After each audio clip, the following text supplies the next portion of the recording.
What's up, y'all? Welcome back to another video. In this video, I tried to figure out what the Detroit Lions have in cap space. So I'm going to keep this one very short, probably a really short video. But I tried to figure out what they have left in cap space. And the problem was a couple of these guys, they don't actually have their full contract details out. So I don't know how much they're getting paid by year. And I'm just focusing on 2020. I'm not going to future years. I'm just focusing right now how much we have right now. Because a lot of people were asking me that question. And it's also, a lot of these numbers are rough, right? They're kind of messed up. But some of these guys, they don't have contract details yet out. Like Desmond Trufant. He got signed to a 2-year, $21 million deal. That could be $7 million this year, $14 million next year. I don't know.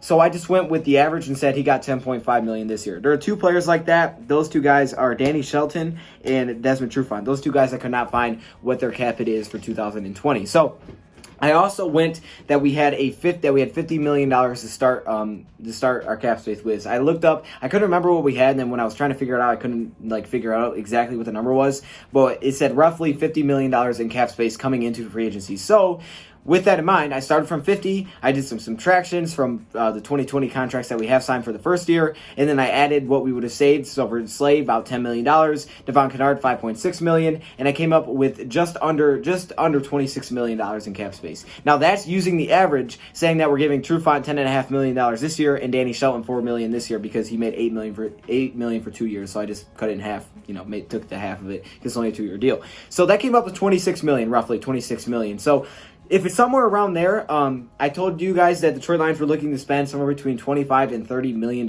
So they started with 50. They'll probably go to about 20. So I could see them making one more move, about $5 million is something that they might spend. But after that, they'll probably cut it off because they do want to have money for trades if anything does come up, if they ever have to sign someone because of injuries, for the draft. So I'm going to say they have roughly $26 million. That's probably not correct at all, but I'm hoping it's kind of close. I did my best with the math here. So if anybody wanted to know, based on what I was able to figure out, that's how close we are. I try to do the numbers for the cap hit, but it's kind of hard. You guys can try too, but I don't know the numbers for Trufant and Shelton. If I knew those numbers, I'd probably be a little closer, but I think it's somewhere around $26 million. So there you go. I try to figure it out because a lot of people kept asking me, and I don't like just saying I don't know because I don't know. So I try to figure it out. So I came up with just under $26 million. So there you go. Let me know what you guys think. Thank you for watching, and I'm out.